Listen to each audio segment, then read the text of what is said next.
বিশিষ্ট ইসলামী বক্তা ডক্টর মিজানুর রহমান আজহারী, ওনার ছবি, ভিডিও, কণ্ঠস্বর এগুলো নকল করে তারা এসব বিকৃত ভিডিও তৈরি করেছেন। এবং এইসব ভিডিও দেখলেই মনে হবে একদম অবিকল যিনি মিজানুর রহমান আজহারী সাহেব নিজেই বক্তব্য রাখছেন, এবং তাতে তিনি এই যে যৌন উত্তেজক যে সকল ওষুধ আছে তার প্রচারণা চালাচ্ছেন। এবং এ সকল ভিডিও তারা আপলোড করে বিভিন্ন ওয়েবসাইটের মাধ্যমে প্রচারণা চালিয়ে এই ওষুধগুলো তারা বিক্রি করছেন। মূলত দুইটি ওষুধ, ইউরোসিন এবং জেনসিং নামে দুইটি ওষুধ তারা বিক্রি করছেন, সাধারণ মানুষকে প্রতারিত করছেন।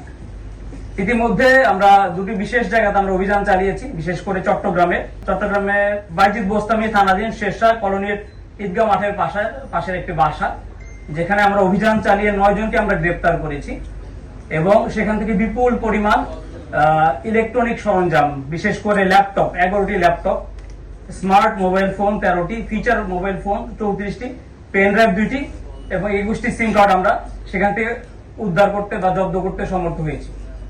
মূলত এটি ছিল একটি কল সেন্টার এবং তাদের এই যে অবৈধ ব্যবসা পরিচালনার একটা হাব। এবং আপনারা জানলে অবাক হবেন যে তারা ওই যে প্রচারণা যেটা চালাতো হচ্ছে চট্টগ্রাম থেকে, কিন্তু এই যে মালামাল যেগুলো ডেলিভারি করতো বাংলাদেশের বিভিন্ন জায়গা থেকে, বিশেষত ঢাকার মোহাম্মদপুর থেকে।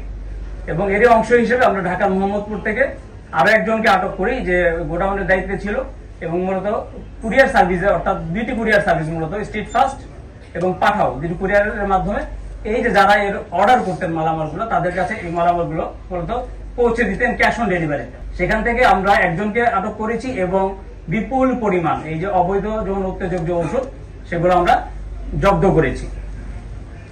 আর এর সাথে যাদেরকে আমরা গ্রেপ্তার করেছি ইতিমধ্যে 10 জনের কথা আমি বলেছি। এই 10 জনের সবারই বয়স হচ্ছে আপনার 19 থেকে 24-এর মধ্যে।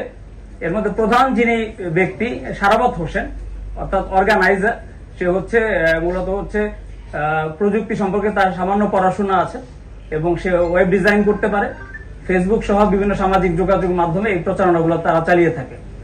আর আরো একজন গুরুত্বপূর্ণ ব্যক্তি হচ্ছে সাফায়েত হোসেন শুভ, যে মূলত এই যে ডিপফেক এবং আর্টিফিশিয়াল ইন্টেলিজেন্স ব্যবহার করে এই মিজানুর রহমান আজহারীর যে প্রচারণা সেগুলো তারা তৈরি করেছে।